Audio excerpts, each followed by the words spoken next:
Hi everybody, Stefan Molyneux from Free Domain Radio. I hope you're doing well. This is the truth about slavery. Now, why are we even going to talk about such an ancient and evil institution? Well, we really don't understand the history of slavery. We cannot identify its causes, and we therefore have a very tough time fighting its echoes and remnants in the here and now. And I would really like to make the case that we can put an end to human slavery once and for all. But first of all, we have to understand what it is and where it came from. So let's dive in, shall we? Thank you so much for your time. So the history of slavery. Slavery is an ancient institution common to all cultures throughout history up until the 19th century, and in many places into the 20th and 21st century. How did you become a slave? Well, you became an insolvent debtor, ran out of money. You were sold into slavery by your parents, or you were born to slave parents a lot of times, or you were captured through kidnapping by slave raiders and pirates, particularly the Barbary Coast. Slave dealing was an accepted way of life throughout all of human history, fully established in all societies, unopposed by religion, in fact, almost always supported by religion. Christians supported slavery through the Old Testament. Muslims supported slavery explicitly, and Jews supported slavery, ran a lot of the slave trade. Now, a lot of the slaves in the world throughout history were white people or Europeans. In fact, the very word slave comes from Slav, or people of Eastern Europe. Now, the people from Eastern Europe, the reason why Slav became slave was because for thousands of years they were subjected to every conqueror who swept through the region. Celts, Greeks, Romans, barbarians, or the Conans. The ancient Greeks, who a lot of Westerners get culture, art, music, and philosophy from, were utterly dependent on slavery. Plato's Republic, one of the first blueprints for fascistic totalitarianism in the history of the world, was firmly based on slave labor. Plato himself said that owning 50 or more slaves represented the possessions of a wealthy man. Under Roman law, rebellions against your slave owners were kind of discouraged. So if your slave owner was ever found killed, all of the slaves, all of you would be put to death. There was one Roman slave owner who was found murdered, and 400 of his slaves were put to death. So a little tough to get out of the institution. 0 AD, or when Christ was born, half of the population of the Roman Empire was slaves. 3/4 of the population of Athens were slaves. Now, not really known very often, up to 1/2 or more of the arrivals in the American colonies early on were white slaves. We'll get into that a little bit later. They were slaves for life. Generally, the slavery was hereditary. Some of them were called indentured servants, so they would sign up or be kidnapped and sold into bondage. Yet these contracts were generally extended at will. Nobody was really there to enforce them. It was rare in America to own slaves. At the very peak of black slavery in America, only 6% of Southern whites owned slaves. This, of course, would be the richest 6%, and we'll get into how they used the state to maintain slavery in a few minutes. So if you include all the white people in the North at the very height of slavery, only 1.4% of white Americans owned black slaves. Monstrous, immoral. That was the truly evil 1% of the day. Slavery was, of course, indigenous to African and Arab countries before it made its way to Europe. Slavery was widely practiced by the tribes of American Indians long before Columbus came to the New World. Ethiopia had slavery until 1942, Saudi Arabia until 1962, Peru until 68, India until 76, and Mauritania until 1980. Also coming a tad late to the anti-slavery party was the Catholic Church, because certain passages in the Old Testament sanctioned slavery. The New Testament didn't give any clear teachings to abolish it. In 1965, the Second Vatican Council declared without qualification that slavery was an infamy that dishonored the Creator and was a poison in society. To be fair, Christians, theologians mostly followed St. Augustine in arguing that slaves should be treated well, and they did discourage the owning of Christian slaves. Blacks owned slaves, even in America. According to the United States Census of 1830, in just the one town of Charleston, South Carolina, 407 black Americans owned slaves themselves. One study has concluded that 28% of free blacks owned slaves, which is far higher than the free whites who owned slaves. It was a lot of a class thing. I mean, the rich whites would own slaves. The poor whites hated slavery and hated the institution for a variety of reasons we'll get into, not least of which was the fact that it drove down the price of labor to the point where they found it almost impossible to compete. Now, what are some of the myths? Well, slavery is often portrayed as a free market phenomenon that had to be ended by governments. But the reality is there were, in fact, only 2 countries in the history of the world that found it necessary to end, or at least attempt to end, slavery through civil war. One was the United States of America, and the other was Haiti. Of course, the Civil War, as we'll get to in the next presentation, the truth about Abraham Lincoln, didn't really have anything to do with slavery, but had more economic motives. So slavery was a worldwide phenomenon that existed from prehistory until the 18th and 19th centuries, when Western powers, in particular England, ended it as a moral crusade. Now, why were so many Africans enslaved? Well, one of the reasons was because the African rulers within Africa, particularly in southern middle Africa, were endlessly warring against each other, civil wars and so on. They would capture slaves, they would bring them to the seaports where the Europeans and the Arabs would pick them up. Some Arabs went inland. But you couldn't, as a white person, you couldn't go into Africa. I mean, the average life expectancy for a white person going to Africa was 11 months. You just get downed by big and small animals, lions or bugs of various kinds, cholera and so on. So they had to get caught by the black rulers, and then they would be shipped off to the ports where they'd be picked up by the Arabs and the Europeans. England, as a moral crusade led by a man we'll meet in a moment, was ended by attacking the slave ships, agitating for the removal of government support for slavery, which is really essential, and bribing slave owners to release their slaves or buying their property. Of course, you can't, under common law, retroactive law is not valid. I can't say something was illegal 5 years ago and charge you for that. So what was legitimate property had to be bought, and the British government did spend a lot of blood and treasure trying to end slavery. So, I mean, this is one of the great misconceptions of history. So, Western Europeans were very late to the party. The Muslim slave trade went on for 1,400 years. The Christian slave trade went on for a few hundred years. They were late to the party. They took very few of the slaves, as we'll see. They treated their slaves far better than what occurred in the Muslim countries, as we'll also see. So Europeans ended up fighting against slavery. Europeans ended slavery, and therefore you only ever hear Europeans being blamed for slavery. This is horribly unjust. Look, if we want to move the moral standard of mankind further up, which I think we all want to do, let's stop attacking everyone who shows the first sign of conscience and better behavior in the world and only ascribe the blame to them. Let's not look at European guilt as a mineable resource, which you can squeeze with state power to produce the diamonds of fiscal transfers. So let's look at the Eastern trade. So you know about the Atlantic slave trade, I'm sure. What is the Eastern slave trade, which was the trans-Saharan slave trade going to the Muslim countries? So the death toll from 14 centuries of the Muslim slave trade in Africa is estimated at a little over 112 million people. And remember, this is a time when the world was quite a bit less populated, which had a lot to do with the Muslim slave trade and its excellence at depopulating and disassembling human beings. Historian Robert Davies estimates North African Muslim pirates abducted and enslaved more than 1 million Europeans between 1530 and 1780. 500,000 black African slaves ended up in North America. Twice that were kidnapped by North African Muslim pirates. It's a power differential. It's not a race thing, fundamentally, slavery. Scraps of history indicate the Muslims enslaved over 150 million African people, about 50 million from other parts of the world. That's not good, and I guess we can hold our breath awaiting for the Islamic culture to start making its apologies and for people to press Islamics for reparations. Now, one thing that's just horrifying and tragic, I mean, all of slavery is horrifying and tragic, but there are things that stick out even in this horror.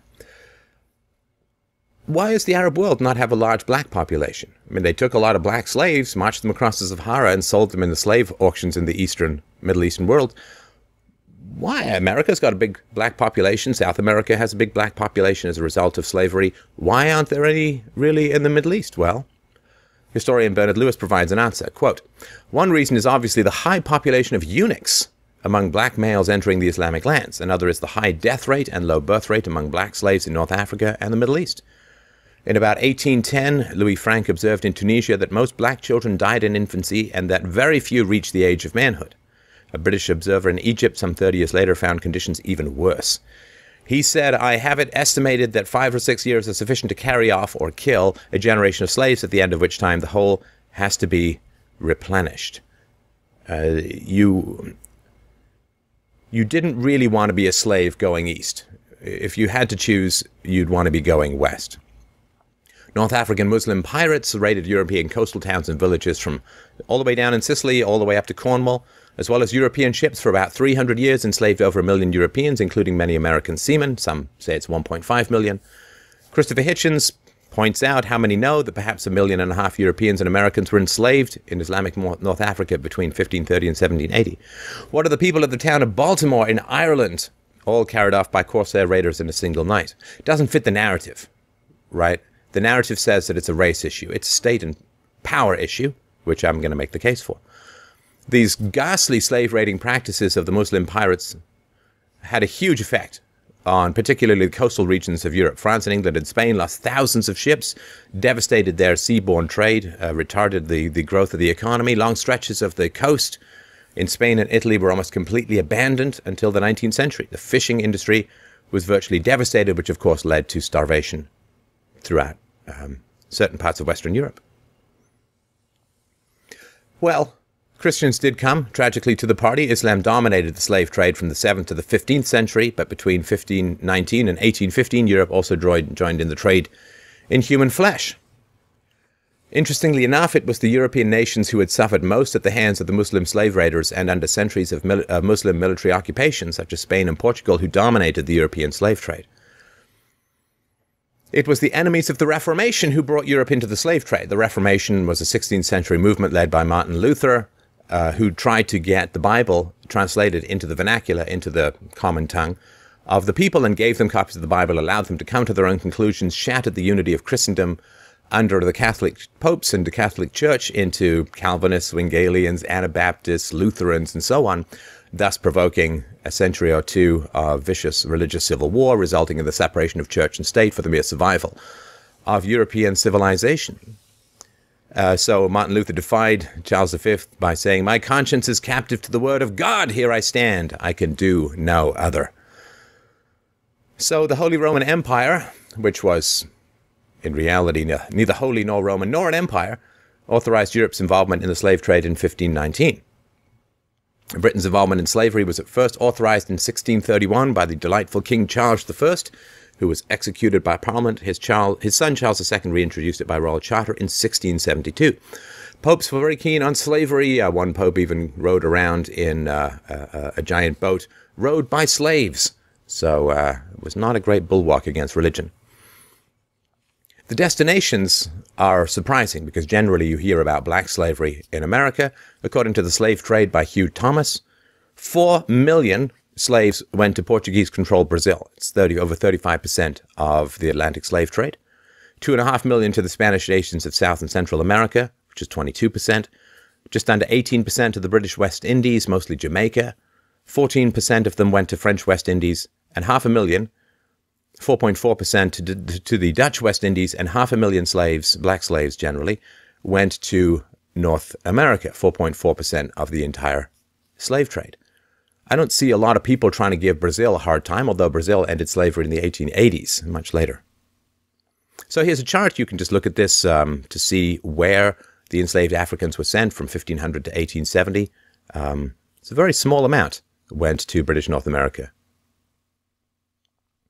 So how did this end? Well, William Wilberforce, the least ghetto name in history, on Sunday, October 28th, he wrote in his diary, "God Almighty has set before me 2 great objects, the suppression of the slave trade and the reformation of society." For the rest of his life, he dedicated his life as a member of Parliament to opposing the slave trade and working for the abolition of slavery throughout the British Empire.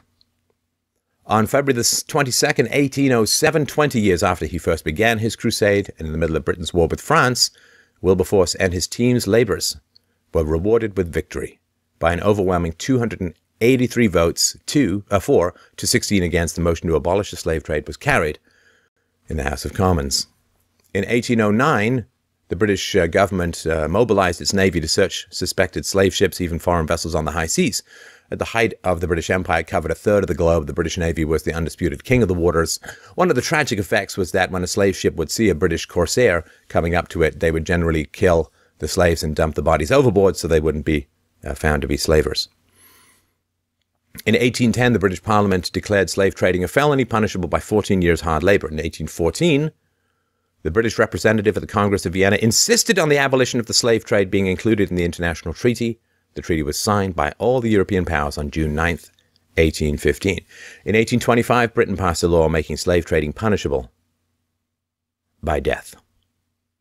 3 days before William Wilberforce died by an act of Parliament in 1833, the British abolished slavery itself, setting all 700,000 slaves in British overseas territories free. Wilberforce's lifetime campaign of 59 years was now fully successful. He said, shortly before he died, "Thank God that I've witnessed the day in which England is willing to give £20 million for the abolition of slavery." A moral hero of mankind. Did you ever hear his name? Of course not. Does not fit the narrative and does not serve the powers that be, which we will get to. Now, one of the great tragedies of ending the Atlantic slave trade wasn't like the number of slaves captured in Africa or other places diminished. They just they took more of the slaves from Africa and sent them over the Sahara. Missionary explorer David Livingstone wrote graphic descriptions of the ravages of the East African slave trade.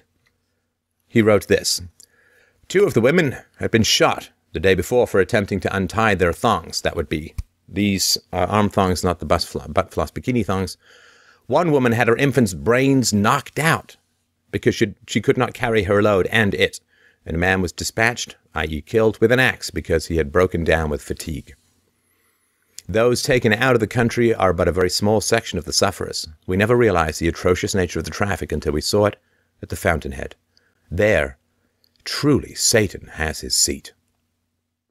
Besides those actually captured, thousands are killed and die of their wounds and famine, driven from their villages by the internecine war waged for slaves, with their own clansmen and neighbors, slain by the lust of gain, which is stimulated, be it remembered always, by the slave purchases of Cuba and elsewhere.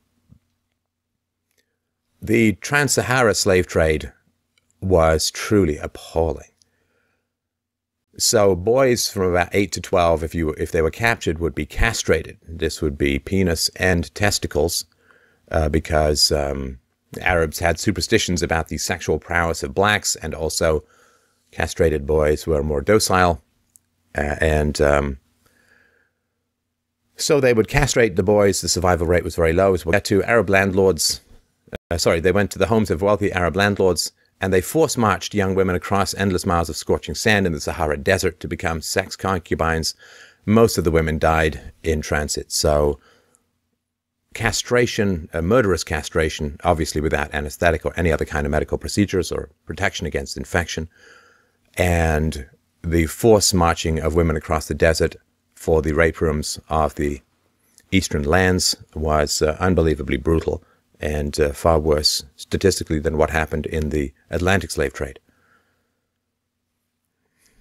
So eunuchs, again, the penises and scrotum of 8 to 12-year-old African boys. The survival rate from this process of castration ranged from 1 in 10 to 1 in 30. So it's impossible to estimate. Hundreds of thousands, probably millions of young boys bled to death during this ghastly procedure. And in diminishing or eliminating the Atlantic slave trade, more boys went that direction rather than to the relatively safer lands in North and South America. So the reason why I say if you're going to be captured, then you want to go west, not east, is that if you look at this graph here, this is 1650 to 1750. The rise of the U.S. slave population is enormous. When you were a woman in the Muslim countries, if you had a baby, as a result, of course, of being raped in these concubines, if you had a baby, the baby would be murdered, generally. So the men were castrated and the women's babies were murdered, which is why there aren't a lot of blacks in Islamic countries these days, despite such a rampant history of 14 centuries of slavery. But early you can see that the U.S. slave population is increasing. Slaves could marry and were encouraged to have children and so on. And although the U.S. Congress outlawed the African slave trade in 1808, the domestic trade flourished. Slave population in the U.S. nearly tripled over the next 50 years. It doesn't make slavery immoral, of course, a completely evil institution, but it makes it much more survivable in the Americas.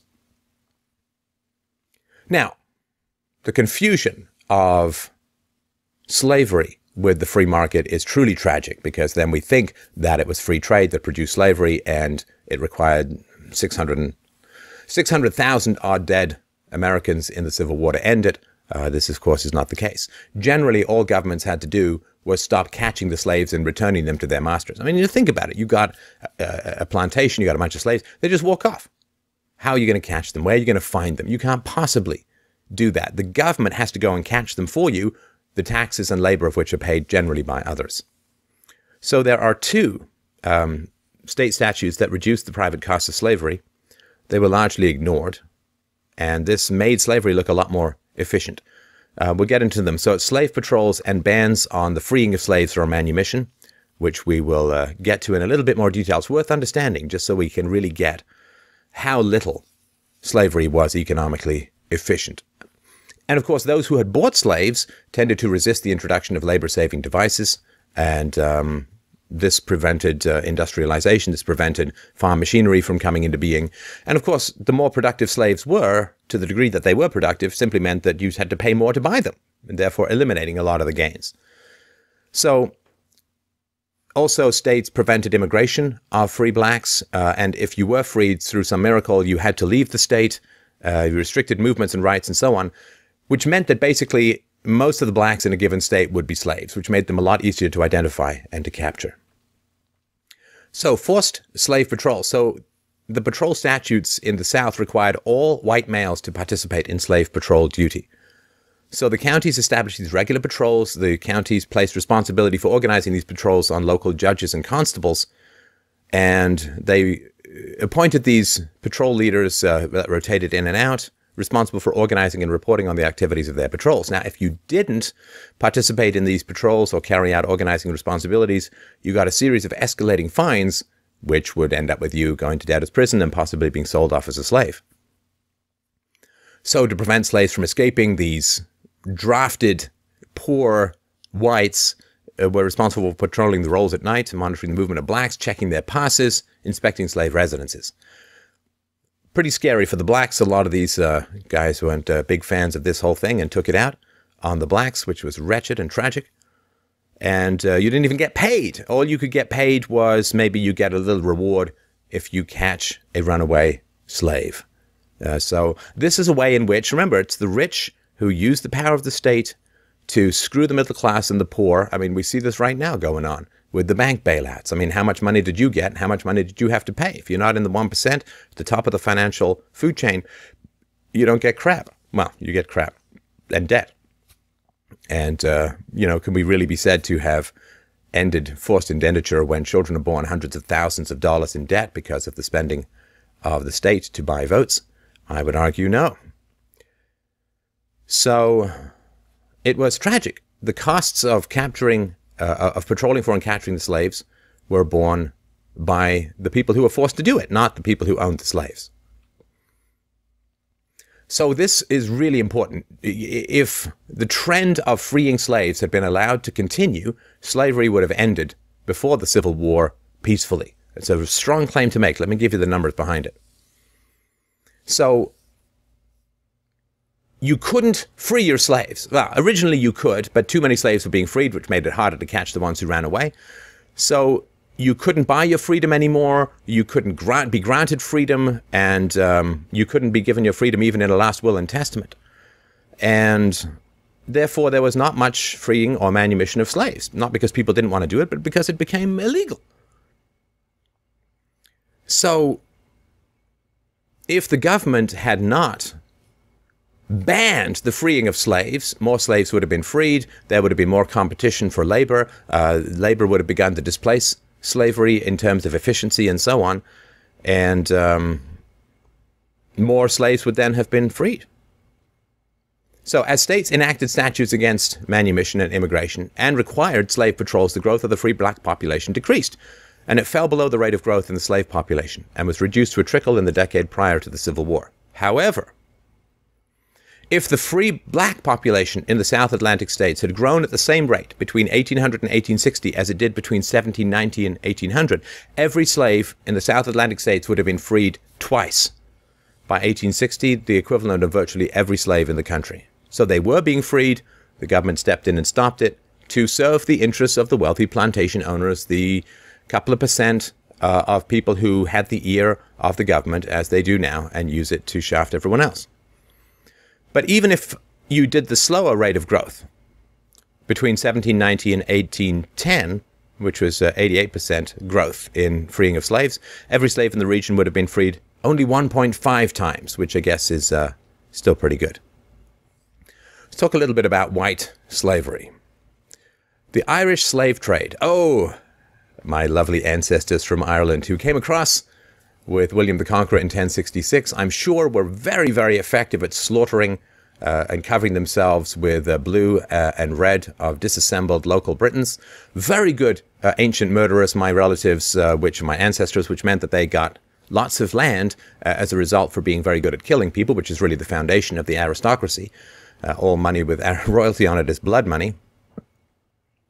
And the Irish slave trade began when James II sold 30,000 Irish prisoners as slaves to the New World. His proclamation of 1625 required Irish political prisoners to be sent overseas and sold to English settlers in the West Indies. By the mid-1600s, the Irish were the main slaves sold to Antigua and Montserrat. At that time, 70% of the total population of Montserrat were Irish slaves. Now, I mean, I'm half Irish and half German, and while the German part of me wants to invade Poland, the Irish part of me, when exposed to sunlight, bursts into fiery flames and freckles. So not exactly the blackest of the black slaves in the universe. So Ireland quickly became the biggest source of human livestock for English merchants. The majority of the early slaves to the New World were actually whites. In the 1600s, white slaves in America outnumbered the black slaves. So Reverend Augie, who lived in the South for 11 years, had both black and white congregations, told of preaching to slaves, some with red hair and blue eyes, a third of whom were just as white as he was. Dr. Alexander Milton Ross attended a slave auction in New Orleans where many of the slaves were much whiter than the white people who were buying them. In Lexington, Kentucky, Reverend Calvin Fairbank, I guess that's the least hood name you'll find, described a woman who was going to be sold at slave auction as one of the most beautiful and exquisite young girls one could expect to find in freedom or slavery, being only 1/64th African. In 1855, Frederick Law Olmsted, the landscape architect who designed New York Central Park, was in Alabama on a pleasure trip and saw bales of cotton being thrown from a considerable height into a cargo ship's hold. The men tossing the bales down somewhat recklessly into the hold were Negroes. The men in the hold were Irish.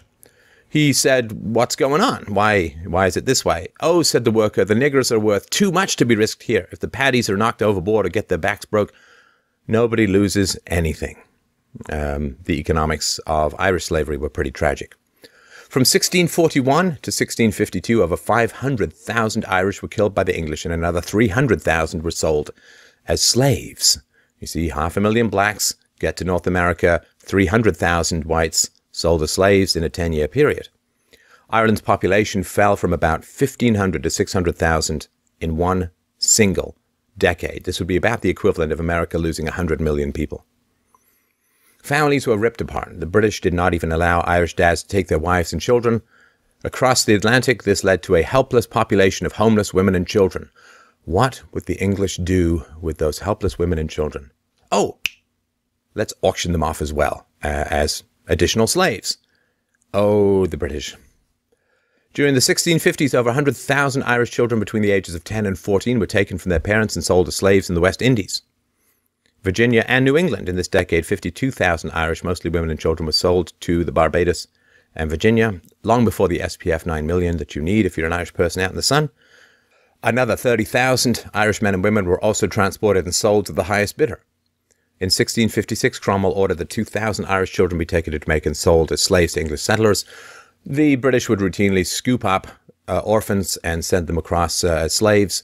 They would also trawl brothels, rip the women out of the brothels, and send them over as breeders to the New World. So African slaves were very expensive. During the late 1600s, 50 pounds sterling. Irish slaves came a lot cheaper, no more than 5 pounds sterling. And this is, partly because you could just grab them. You didn't have to pay the African warlords for the slaves, and they were cheaper and easier to transport. If a planter whipped or branded or beat an Irish slave to death, it was never a crime. A death would be a monetary setback, but much cheaper than killing a more expensive African. And the English masters quickly began breeding the Irish women for own personal pleasure and for greater profit. Children of the slaves were themselves slaves, which increased the size of the merchants' workforce. Even if an Irish woman somehow obtained her freedom, her children would still be born as slaves to the master, so they're not going to go and abandon their kids. They just generally hung around to take care of them. England continued to ship tens of thousands of Irish slaves for more than a century. Records state that after the 1798 Irish Rebellion, why would they rebel? Such a lovely environment. Thousands of Irish slaves were sold to both America and Australia. They were horrible abuses of both African and Irish captives. So, white slaves, Middle Eastern slaves, African slaves, it was all over the world. And there are still some significant differences to be noted between the Atlantic slave trade and the trans-Saharan slave trade. So 2 out of 3 slaves shipped across the Atlantic were men, but 2 women for every man were enslaved by the Muslims, again, for sexual concubinage or institutional rape.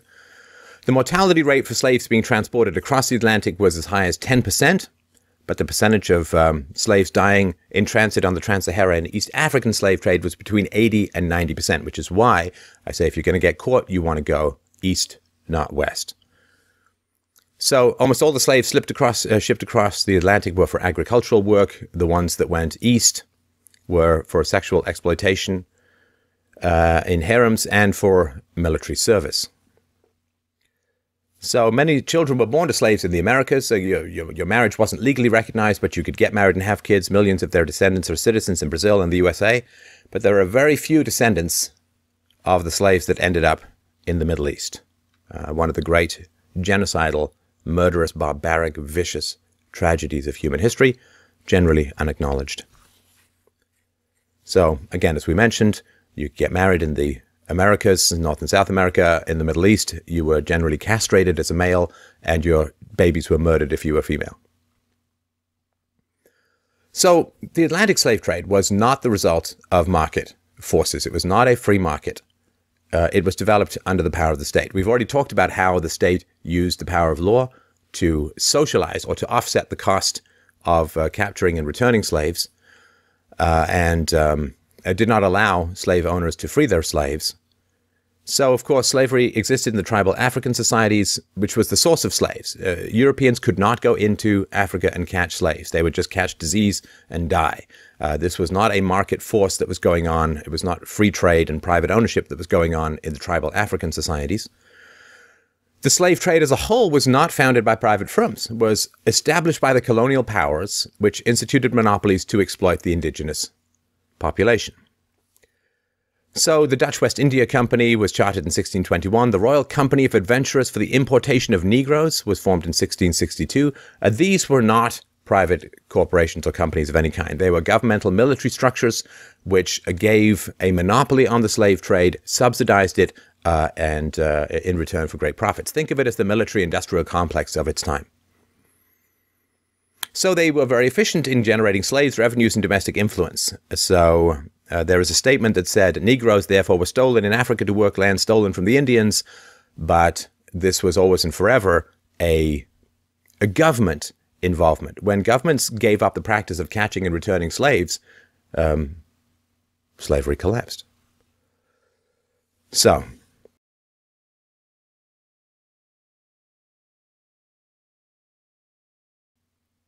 let's understand what slavery is. Slavery is the 100% ownership of the products of somebody's labor in a non-voluntary, right? So a non-voluntary environment. So if I go to work at a restaurant, they'll take some portion of my salary. They built the restaurant. They do the advertising. They heat it. But I take some portion of the profits for my salary. It's voluntary.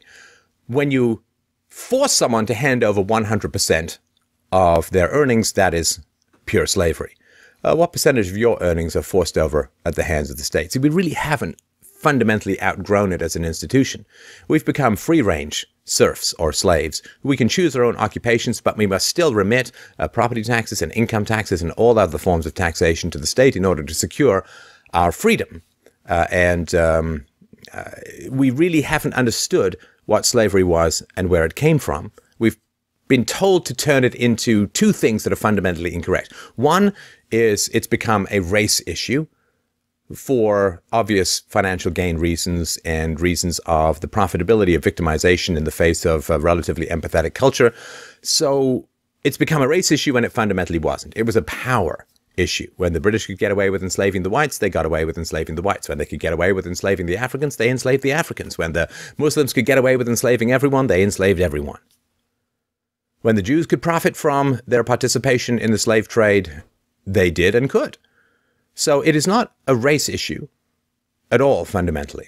We've been told to make it a race issue so that we fight amongst ourselves rather than looking at the real source of the problem of slavery, past, present, and future, which is the powers that be, who indoctrinate us to fight with each other rather than look at the genuine power structures in the world, which are around the viciousness and violence and exploitation of state power at the behest of the financial powers who lend to the state, so the state can bribe us with goodies and have our children pay off those goodies. So we've made the mistake of thinking that slavery is foundationally about race, so that we can fight each other as races rather than recognize that we are brothers and sisters in the tax farms called countries run by governments. And we've also thought that it has something to do with the free market. So we think that our enemies are racial and our enemy is the free market. Well, it is not a race-based institution, and it was the complete opposite of the free market. It was a central, fascistically controlled pseudo-market. It's called capitalism, crony capitalism, where you use the power of the state to benefit financial interests. That's not the free market at all. Forcing people to go and catch slaves, that's not the free market. Forcing people to not do what they want with their own property. If slaves are property, you should be able to set them free, right? But banning people from setting their slaves free is not treating slaves even as property, as it should have been at the time under the law. Because that would have been a way of peacefully ending slavery by making slavery diminish out of the guilty generosity of the slave owners, particularly on their deathbeds when they would set slaves free. So it is completely wretched for us to misunderstand what slavery was, who the cause was. Financial interests using the power of the state to exploit the resources. Now, the resources are money. The resources are the environment. In the past, the resources included human beings. But the idea that one race is guilty of slavery and owes reparations is like saying you and I owe reparations for the bailouts that were handed to the bankers, to the banksters. Of course not. We didn't like them, those bailouts. We would have resisted them if we could, but the money is taken from us at gunpoint. Well, the facilitation of slavery, the violent power of the state which made slavery possible and sustained its continuance, was imposed upon both whites and blacks and mulattoes and Chinese and Irish and you name it. It was imposed upon them against their will. Just as the national debt is imposed upon your children against their will. Just as bank bailouts are imposed on you against your will. All we should do is band together to recognize the great owners of mankind are the political and financial and military powers of the world. When we see that, when we see the slavery in a diminished way that continues, well then we have a chance at real freedom.